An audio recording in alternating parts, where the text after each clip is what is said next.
guys and welcome back to the next video of economics on your tips। आज हमारी video number 75 और video number 75 में हम जो हमारा चैप्टर चल रहा है फॉरेन एक्सचेंज रेट, उससे करीब करीब एंडिंग कर दी। हमने इससे पुरानी वाली वीडियो में देखा कि फॉरेन एक्सचेंज की डिमांड कब होती है और उसका डिमांड कब कैसे बनता है। उसके बाद अपने वीडियो में देखा कि फॉरेन एक्सचेंज की सप्लाई कब होती है और उसका सप्लाई कब कैसे बनता है। आज हम उन दोनों को एक साथ पढ़ेंगे और हम ये फाइंड आउट करेंगे कि कैसे एक फॉरेन एक्सचेंज मार्केट में इक्विलिब्रियम रेट आती है। गाइस, ये वाला जो चैप्टर जो इससे आगे बढ़ने वाले हैं, ये हमारे माइक्रो इकोनॉमिक्स के लास्ट चैप्टर जैसा ही है, कुछ भी चेंज नहीं है। बस वहां डिमांड और सप्लाई ऑफ अ गुड थी, यहां पे रेट ऑफ फॉरेन एक्सचेंज है। वहां पे हम एक किसी पर्टिकुलर गुड की डिमांड और सप्लाई बता रहे थे, यहां पे हम सिर्फ किसी भी फॉरेन एक्सचेंज की रेट बताएंगे, बाकी डायग्राम्स एंड ऑल सब कुछ सेम।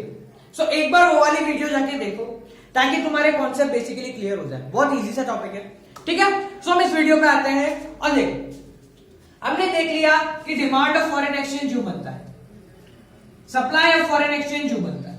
पुरानी वाली वीडियो नंबर 74, 73 इनमें हमने देख लिया। अब हम इन दोनों को एक साथ बनाते हैं and we'll find out determination of exchange rate. Determination of exchange rate का मतलब कि मार्केट में कौन सी रेट चलेगी। $1 इक्वल्स टू कितना रुपीस होगा, मार्केट में कितनी रेट होगी, कब रेट बढ़ेगी कब रेट कम होगी। ये डायग्राम के थ्रू हम कैसे डिटरमाइन करेंगे। देखो, the equilibrium exchange rate is determined at the level eight which equilibrium कब डिफाइंड होगा, जब the demand of foreign exchange, demand of foreign exchange, foreign exchange मतलब कोई भी अलग करेंसी, हम डॉलर लेते हैं, यानी demand of dollar is equal to supply of foreign exchange. वो किसके बराबर हो जाए, उसकी सप्लाई के बराबर। यानी the demand of foreign exchange is equal to the supply of foreign exchange. जहां पे ये दोनों मीट कर जाएंगे वहीं पे हमारी रेट मिल जाएगी। अब समझना ध्यान से, ये हमारी डिमांड कब आया, ये सप्लाई कब आया। यहां पे डिमांड और यहां पे रेट, ये दोनों कहां मीट कर रहे हैं, एट पॉइंट ई पे मीट कर रहे हैं। तो ये हमारी हो गई, ई से हमने मिलाई रेट और ई से हमने मिलाई क्वांटिटी। यानी कि जो ये रेट है उस पे $1 इक्वल्स टू वो ₹1 इक्वल टू डॉलर चेंज होगा। ठीक है, सिंपल सा कॉन्सेप्ट, जरा दिमाग में चलो। डिमांड और सप्लाई जहां पे मीट कर गए वो हो गई हमारी equilibrium exchange rate. In short, simple सीधा, कहां पे रेट मिलेगी, when demand is equal to supply. ये हमारा माइक्रो वाला पार्ट आ गया पूरा का पूरा, ठीक है। तो इसके बारे में कैसे लिखना है, जब भी तुम्हें पूछे कि कैसे फॉरेन एक्सचेंज की रेट डिटरमाइन होती है, तो कैसे होती है, at a point eight which the demand of foreign exchange is equal with its supply. अब हम डायग्राम पे फोकस करते हैं और किसी चीज पे नहीं, डायग्राम पे फोकस करते हैं और सारे आंसर निकालेंगे। देखो, पहले इस डायग्राम को थोड़ा सा डीप में देखते हैं। ये कंडीशन देखो, ये कंडीशन क्या है, जहां पे सप्लाई इतनी रह गई और डिमांड क्या है, ज्यादा। सप्लाई कम है और डिमांड क्या है, ज्यादा। तो इसको हम बोलेंगे एक्सेस डिमांड। इसको क्या बोलेंगे, एक्सेस डिमांड। तो सीधी सी कॉन्सेप्ट देखो, ध्यान से समझ लेना, बिल्कुल सीधा है डायग्राम। मैं यहां पे हूं एट पॉइंट E1, कहां पे हूं, E1 पे, मुझे ई पे आना है, तो मुझे मजबूरन क्या करना पड़ेगा, अपनी रेट को क्या करना पड़ेगा, बढ़ाना पड़ेगा। जो मेरी रेट R1 थी मुझे उसको बढ़ा के कहां लाना पड़ेगा, R1। तो जब भी डिमांड ज्यादा होती है तो रेट क्या हो जाती है, रेट क्या हो गई, इंक्रीज। यहां पे हमने कोई कॉन्सेप्ट नहीं लगाया, हमने सिर्फ डायग्राम देखा कि यहां से मुझे यहां आना है तो मुझे ऊपर की तरफ बढ़ना पड़ेगा, यानी कि मुझे रेट क्या करनी पड़ेगी, बढ़ानी पड़ेगी। सिंपल, सच्चा सीधा आंसर। और देखो, इसके अलावा अगर मैं यहां पे हूं, ये कंडीशन क्या है, देखो डिमांड कम है और सप्लाई क्या है, ज्यादा है, तो it is known as excess supply. हम क्या बोलेंगे इसको, एक्सेस सप्लाई। देख लो, मैं यहां पे हूं, रेट R2 है, E2 पे बैठा हूं, यहां ऊपर बैठा हूं, मुझे नीचे आना है तो मुझे रेट को क्या करना पड़ेगा, ऑटोमेटिकली कम करना पड़ेगा, मुझे रेट को कम करना पड़ेगा। सप्लाई ज्यादा हो गई तो मुझे रेट को क्या करना पड़ेगा, कम, और सप्लाई कम हो गई यानी कि डिमांड ज्यादा है तो रेट क्या करनी पड़ेगी, बढ़ानी पड़ेगी। हम माइक्रो में प्राइस कम और बढ़ाते थे, यहां पे रेट कम और बढ़ा रहे हैं, किसकी, फॉरेन एक्सचेंज की, यानी rate of dollar in terms of rupees, rate of dollar in terms of rupees. तो हमने क्या करा, जब डॉलर की डिमांड ज्यादा थी, लोग डॉलर मांग रहे थे, तो हमने डॉलर 60 से कितने कर दिए, 62 कर दिए, इसकी रेट क्या कर दी, बढ़ा दी। जब हमने रेट बढ़ा दी तो कम लोग आएंगे, जैसे ही रेट बढ़ी डिमांड क्या हो गई, वापस यहां आ गई। जब एक्सेस सप्लाई थी, लोग डॉलर दे रहे थे बहुत ज्यादा, तो हमने क्या करा, $1 इक्वल टू 62 से वापस लेके आ गए $1 इक्वल टू 60 पे, रेट क्या कर दी, कम कर दी। सिंपल सा कॉन्सेप्ट, हमने सिर्फ डायग्राम देखे और कुछ नहीं, सिर्फ डायग्राम को शफलिंग करी and will get the answer. अब हम आते हैं इसके नेक्स्ट टॉपिक पे, जो कि है change in demand and change in supply. पर याद रखना, हम क्या करने वाले हैं, हम कोई कॉन्सेप्ट नहीं लगाने वाले। लोग क्या करते हैं, कॉन्सेप्ट लगाते हैं, कॉन्सेप्ट में फंस जाते हैं। हम क्या करेंगे, जैसे हमने माइक्रो में किया था, सेम वही काम, हम सिर्फ डायग्राम पे रहेंगे, डायग्राम को नहीं छोड़ना है, डायग्राम पे रहेंगे और आंसर अपने आप बाहर आएगा। ठीक है गाइस, तो अब उठाते हैं अपना next topic, change in demand and supply of foreign exchange. अब अपन देखते हैं कि कब कब डिमांड बढ़ती है और डिमांड बढ़ने से क्या क्या इंपैक्ट्स पड़ते हैं। हमने माइक्रो वाले में भी ये चीज देखी थी सेम, कि डिमांड बढ़ने से क्या क्या हुआ, जैसे माइक्रो में था सेम इसमें वैसा ही है। एक 6 नंबर का क्वेश्चन आ जाता है कभी, क्या कि if the exchange rate of the economy is in equilibrium, explain the chain in effect in increase in demand. कि अगर हम फॉरेन एक्सचेंज की रेट जो है वो इक्विलिब्रियम में है, यानी कि ये डायग्राम बन गया। अब बताओ कि डिमांड बढ़ने से, किसकी, फॉरेन एक्सचेंज की डिमांड बढ़ने से क्या क्या चेंज आएंगे। ये 6 नंबर का क्वेश्चन आ गया। ठीक है, तो हम कैसे इसको सॉल्व करेंगे, समझना। हमें क्या करना है, बहुत दिमाग से सॉल्व करना। आंसर तो इसका 2 लाइन में भी नहीं आएगा, पर इसको 6 नंबर कैसे करना है देखो, समझो। पहले हम इस डायग्राम को समझाएंगे, पहले हम 4 से 5 लाइन में डायग्राम समझाएंगे। अब हम गलती क्या कर देते हैं कि डायग्राम समझाते समझाते पूरी अकबर बीरबल की कहानी लिख देते हैं। As we know that this is this, पूरा का पूरा 6 लाइन का पैराग्राफ लिख दिया, वो काम नहीं करना। हम क्या करेंगे, स्मार्टनेस यूज करेंगे, हम यूज करेंगे पॉइंट्स का। हमें बचपन से ये बताते आते हैं कि मार्क्स चाहिए तो आंसर पॉइंट पे लिखो, पॉइंट पे लिखो, पॉइंट पे लिखो। तो हम बचपन का ज्ञान हम यूज करते हैं, हम आंसर सच में पॉइंट्स में लिखेंगे। कैसे, देखो क्या लिखेंगे, इन द गिवन डायग्राम, ठीक है, पूरा लिखना है तुम्हें। अब हम पहले डिमांड इंक्रीज करनी कर रहे, डिमांड इंक्रीज नहीं कर रहे, पहले सिर्फ इस डायग्राम को समझाते हैं। क्या समझाएंगे, पूरा लिखेंगे। फर्स्ट पॉइंट में कोई फालतू की लाइन नहीं, वी नो दैट, सब पता है, सबको नो दैट। इधर देखो, सिर्फ इतना लिखेंगे, demand curve slopes downward from left to right, D and D. ये पूरा लिखना है तुम्हें, यहां पे जगह नहीं है, बता देता हूं एक बार में। Demand curve D slopes downward from left to right, ये हमने एक लाइन में लिख दिया। पहला पॉइंट खत्म। सेकंड क्या समझाना है हमें, सप्लाई का। The supply curve S S, कौन सा है, S S, slopes upward from left to right, left to right होता है स्लोप्स अपवर्ड। ठीक है, 2 लाइन हो गई तुम्हारी। थर्ड क्या करोगे, थर्ड देखो, the x axis represent demand and supply of foreign exchange. हम बता देंगे कि एक्स एक्सिस पे क्या है। फोर्थ पॉइंट में बता दिया, the Y axis represents the rate of foreign exchange.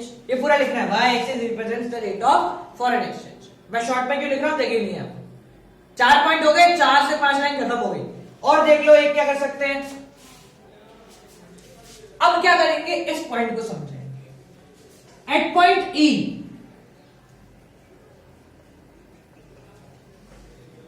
Demand is equal to supply. पूरा लिखना है, at point E the demand is equal to supply of foreign exchange. और वहां पे रेट क्या है? रेट कौन सी है तुम्हारी? O N R. और क्वांटिटी कौन सी है तुम्हारी? O N Q. ये हमने क्या किया? हमने 8 लाइनें करी भर दी और अब तक हम क्वेश्चन के आंसर पे आए ही नहीं। हमने 8 लाइनें भर दी और क्वेश्चन का आंसर अभी आया ही नहीं। हमने अभी सिर्फ इस डायग्राम को एक्सप्लेन करा और एक्सप्लेन करने में कुछ नया आ गया। जो हमें दिख रहा है सिर्फ हमने वही चीज एक्सप्लेन करी है, नथिंग न्यू। ठीक है, अब हम पढ़ते हैं इंक्रीज इन डिमांड। डिमांड बढ़ रही है तो क्या क्या इम्पैक्ट आएंगे।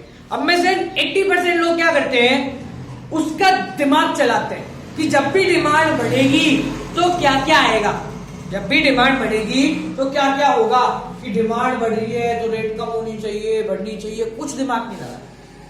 हम बिल्कुल खाली माइंड से डायग्राम ड्रॉ करें। डिमांड बढ़ गई तो मैंने बताया जब भी कोई भी कर्व बढ़ता है तो वो राइट में आएगा। तो डिमांड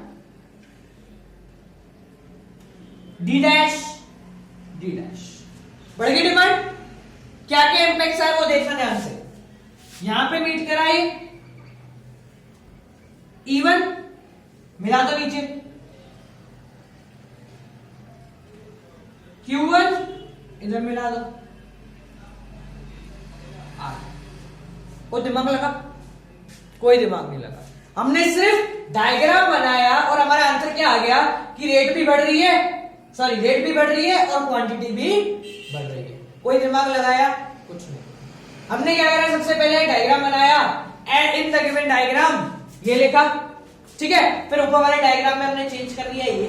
अब जो चेंज हुआ है उसको 8 लाइनों में एक्सप्लेन कर देंगे और आंसर खत्म होगा। ठीक है, अब अपने आंसर पे आ जाए। देखो मिटा रहा हूं, देखना यहां लिखेंगे एज द डिमांड इंक्रीजेस। जब डिमांड बढ़ी तो क्या क्या हुआ, उसको भी पॉइंट पे लिखो। पहला पॉइंट, नया डिमांड कब बना, तो यहां क्या कैसे लिखेंगे, demand curve shift towards right. कहां से, पहले डी था और अब क्या बन गया, D1, sorry D dash and D dash. 2 line, 1 line खत्म। Second supply curve, supply curve में कोई चेंज आया नहीं, तो सप्लाई कर्व रिमेन सेम, ये लिखना है SS। उसके बाद इक्विलिब्रियम पॉइंट क्या चेंज हुआ, E2 E1, ये पूरा लिखना है। Equilibrium point changes from E2 E1। उसके बाद रेट बढ़ी, रेट इंक्रीजेस, कहां से कहां, R2 R1। और last quantity increases from Q2 Q1। हो गया, सब कुछ बता दिया हमने। हमारे 6 नंबर का आंसर भी पूरा हो गया। कुछ दिमाग नहीं लगा, इतना सारी दिमाग नहीं लगा, हम फंस जाते हैं। तो हमने क्या किया, पहले एक नॉर्मल डायग्राम बनाया, उसको एक्सप्लेन करा जो कि सब में सेम होगा। उसके बाद जो बोला है क्वेश्चन में वो करा, डिमांड बढ़ा दी एंड देन हमने उसको एक्सप्लेन करा। अब देखो, अगर यहां आ जाता है डिक्रीज इन डिमांड तो क्या करें, तो पहले तो जो अपन ने चेंज करा था उसको हटा दो। या अपन ने सारे चेंज क्या करें, हटा दिए। ठीक है, पूछा find the chain effect in decrease in demand of foreign exchange. तो पहले क्या करना है, पहले ये डायग्राम बनाया और उसी को एक्सप्लेन करा, जैसे हमने अभी थोड़ी देर पहले करा था कि डिमांड का DD है, सप्लाई का SS है, जो ये बढ़ रहा है ये कम हो रहा है, डाउनवर्ड स्लोपिंग है, ये इक्विलिब्रियम पॉइंट, ये रेट, ये क्वांटिटी। अब क्या करना है, अपना डिमांड को डिक्रीज करना है। डिमांड डिक्रीज करें, सेम डायग्राम में देखो, ये हमने डिमांड क्या कर दी, डिक्रीज कर दी। कहां मीट करिए सप्लाई से? E1 पे। क्या क्या इंपैक्ट आए? डायग्राम से जोड़ा E1 and Q1 and R1। ठीक है, अब इसको एक्सप्लेन करो। एज द डिमांड इंक्रीजेस की जगह हमने क्या लिख दिया?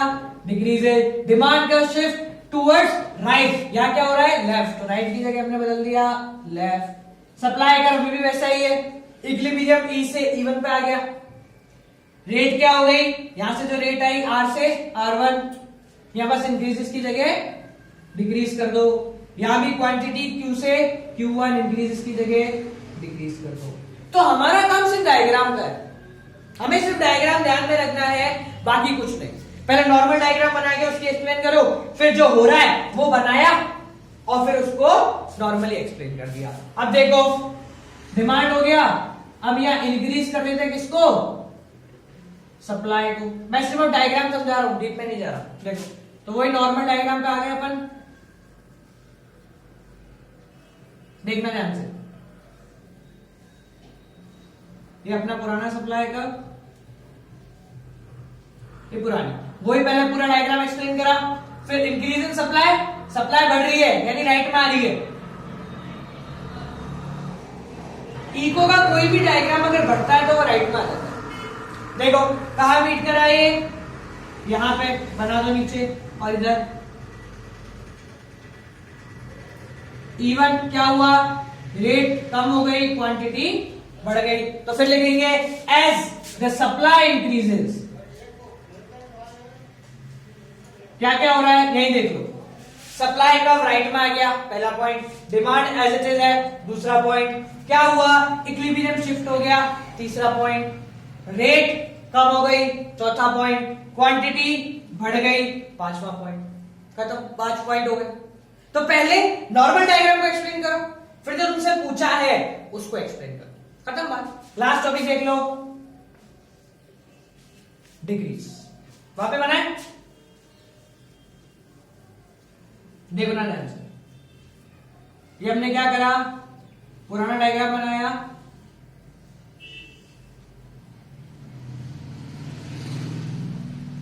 ठीक है। पहले इसको एक्सप्लेन कर दिया 6 लाइनों में। फिर सप्लाई को कम करना है, लेफ्ट में ले जाओ। क्या क्या चेंज है, कहां मीट कर रहा है? ये रहा, मिला दो। एक तरफ नीचे मिलाया, एक तरफ ऊपर मिलाया। R1 Q1, ये कम हो रहा है, ये बढ़ रहा है। सिंपल, बिल्कुल सीधा साधा है, कुछ भी नहीं है यार, बिल्कुल सीधा सा है। डायग्राम बनाओ और आंसर आ जाएगा। और उसको यहाँ लिखना है, क्या क्या लिखेंगे? सप्लाई का लेफ्ट में शिफ्ट हो गया, डिमांड एज इट इज है, इक्विलिब्रियम यहां आ गया, रेट बढ़ गया, क्वांटिटी कम हो गई। Simple, as easy as it could be. बिल्कुल सीधा साधा है और तुम्हारा आंसर आ जाएगा। ये हो गया हमारा change in demand and change in supply. तो डिमांड और सप्लाई ये पढ़ने के बाद अब अपन आते हैं अपने लास्ट छोटे से टॉपिक पे, जो कि है फॉरेन एक्सचेंज मार्केट। एक ऐसा मार्केट जहां पे फॉरेन एक्सचेंज होता है।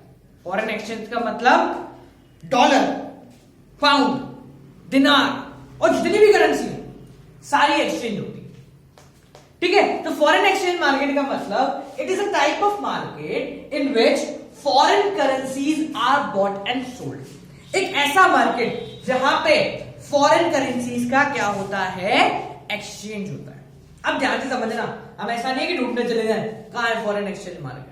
ये कोई एक प्लेस नहीं है, जैसे बाकी सारे मार्केट है, हमारी ऑनलाइन बैंकिंग है, कोई प्लेस नहीं है, सिर्फ एक सिस्टम है। तो ये भी एक सिस्टम है, प्लेस भी है और सिस्टम भी है। जैसे नॉर्मल मार्केट होता है ना हमारा, जो हमारे इकोनॉमिक्स वाले बीएसटी में पढ़ते हैं, बिजनेस स्टडीज, और जिनको स्टॉक मार्केट की थोड़ी बहुत नॉलेज है उनको पता है जैसे कि स्टॉक मार्केट होता है जहां पे हम स्टॉक्स लेते चेंज करते हैं शेयर्स, वैसे ही फॉरेन एक्सचेंज मार्केट होता है जहां पे हम सारी करेंसीज लेते और एक्सचेंज करते हैं। ये फॉरेन एक्सचेंज मार्केट के पास ऐसा नहीं है कि गिनी चुनी 4 या 10 या 20 टाइप की करेंसी मिलेंगी। इस पे अप्रोक्सीमेट सारी मिलती है। कुछ 1 2 3 करेंसी होंगी जो कि भाई बिल्कुल ही नहीं है, वो नहीं मिलेंगी। बाकी सारी करेंसीज आपको एक्सचेंज करने के लिए मिल जाएंगी। ठीक है, तो ध्यान से समझना इस चीज को कि फॉरेन एक्सचेंज मार्केट के क्या क्या फंक्शन होते हैं और ये कितने तरीके के होते हैं। ठीक है, देखो पहला आता है हमारे functions of foreign exchange market, कि ये मार्केट क्या क्या फंक्शन करता है। ठीक है, देखो ध्यान समझ। पहला आता है ट्रांसफर फंक्शन। पहला आता है ट्रांसफर फंक्शन, ये सबको पता है। जैसे फॉर एग्जांपल मैंने $1 दिया, बदले में उसने मुझे 62 रुपीज दे दिए, या फिर मैंने उसको 62 रुपीज दिए, बदले में उसने मुझे $1 दिए। तो उसने क्या करा, ट्रांसफर करा करेंसी का, एक करेंसी से दूसरी करेंसी में चेंज करने का काम। नेक्स्ट आता है क्रेडिट फंक्शन। आजकल के हमारे जितने भी ट्रांजैक्शन होते हैं वो मोस्टली क्रेडिट पे होते हैं। हमारे नहीं, हम तो छोटे मोटे लोग, जो बड़े बड़े इंटरनेशनल लेवल पर ट्रांजैक्शन होते हैं वो मोस्टली सारे क्रेडिट के होते हैं कि पेमेंट 2 महीने बाद, 3 महीने बाद। तो जो ये क्रेडिट ट्रांजैक्शन है जिनकी महीने की पेमेंट बाद में होती है, जिनकी पेमेंट महीनों बाद होती है, उनका काम क्या है? तो ये काम क्या करते हैं, उधारी पे काम करना, कि आज आप ले जाओ और बदले में 2 महीने बाद। तो क्या करते हैं, एक फॉरेन एक्सचेंज मार्केट एक बिल बना के देता है कि इतना आदमी इतनी तारीख को इतने $, या इतने रुपीस इस बंदे को ट्रांसफर करेगा। ठीक है, तो ये क्रेडिट फंक्शन भी करता है। थर्ड और सबसे इंपॉर्टेंट फंक्शन, हेजिंग फंक्शन। अब ये हेजिंग फंक्शन का मतलब क्या है वो समझो। फॉरेन एक्सचेंज जो होता है उसमें ट्रेडिंग करना, फॉरेन कंट्रीज के साथ ट्रेडिंग करना एक बहुत रिस्क का काम है। क्यों है, समझो इस चीज को। मैंने आज ट्रेड किया 1 जनवरी को at the rate $1 equals to 62 rupees. $1 equals to 62 rupees. यानी कि अगर मैंने उससे $100 की कोई चीज खरीदी, $1000 की कोई चीज खरीदी, तो मुझे उसको कितने चुकाने पड़ेंगे, 62,000। ठीक है, अब समझो इस चीज को। बात हुई थ्रू क्रेडिट फंक्शन की ट्रांजैक्शन की पेमेंट 3 महीने बाद हो। 3 महीने बाद का मतलब 1 अप्रैल को पेमेंट हुई, किसी कारणवश $1 इक्वल्स टू 64 हो गया, किसी सर्कमस्टेंसेस की वजह से 1 अप्रैल को रेट क्या हो गई, $1 इक्वल्स टू 64। यानी आज के रेट के हिसाब से मुझे $1000 के कितने देने पड़ेंगे, 64,000 रुपए। मुझे उस $1000 के कितने देने पड़ेंगे, 64,000 रुपए। ध्यान समझना, मैंने सामान 1 जनवरी को खरीद लिया 62,000 रुपए का $1000 के बदले। अब जब मैं पेमेंट कर रहा हूं तो मुझे कितने चुकाने पड़ रहे हैं, 64। 2000 का नुकसान हो गया। क्यों, सिर्फ रेट की वजह से। सामान तो वही है। तो हेजिंग फंक्शन के थ्रू फॉरेन एक्सचेंज मार्केट क्या करता है कि आप 1 जनवरी का ट्रांजैक्शन जिसकी पेमेंट 1 अप्रैल को होगी, आज के ट्रांजैक्शन जिसकी पेमेंट 3 महीने बाद होगी, उसकी रेट से बचने के लिए वो इस फंक्शन का यूज करता है। वो क्या बोलेगा कि हेजिंग फंक्शन के अनुसार 1 जनवरी को जो रेट है उसी रेट के हिसाब से आप पेमेंट करोगे। यानी कि मैं सामने वाले बंदे को 62,000 रुपए ही दूंगा। अब वो 62,000 से कितने डॉलर बने वो मेरा काम नहीं है। ये ऐसा नहीं है कि सामने वाले के साथ नुकसान हो रहा है। अगर मान लो ये 64 की जगह 60 दे जाता तो, यानी कि 1000 के बदले 60,000, तो भी मैं उसको कितने देता, 62 ही देता। क्यों, थ्रू हेजिंग फंक्शन। तो फॉरेन ट्रेड में सिक्योरिटी प्रोवाइड करने के लिए, रिस्क से बचाने के लिए ये फंक्शन होता है, जिसमें पेमेंट कभी भी हो आप आज की ट्रांजैक्शन के आज के रेट पे ही पेमेंट करेंगे, जितनी एक्सचेंज रेट आज है उसी रेट पे। तो ये हो गया हमारे फंक्शंस। अब लास्ट टॉपिक पे आते हैं, kind of foreign exchange market. Video बहुत बड़ी हो गई है पर चैप्टर खत्म करना है। देखो, 2 तरीके के फॉरेन एक्सचेंज मार्केट होते हैं, एक होता है स्पॉट मार्केट, एक होता है फॉरवर्ड मार्केट। स्पॉट मार्केट का मतलब आज ही पेमेंट करो, आज या कल 1-2 दिन में ही पेमेंट खत्म करो। फॉरवर्ड मार्केट का मतलब ट्रांजैक्शन आज और पेमेंट बाद।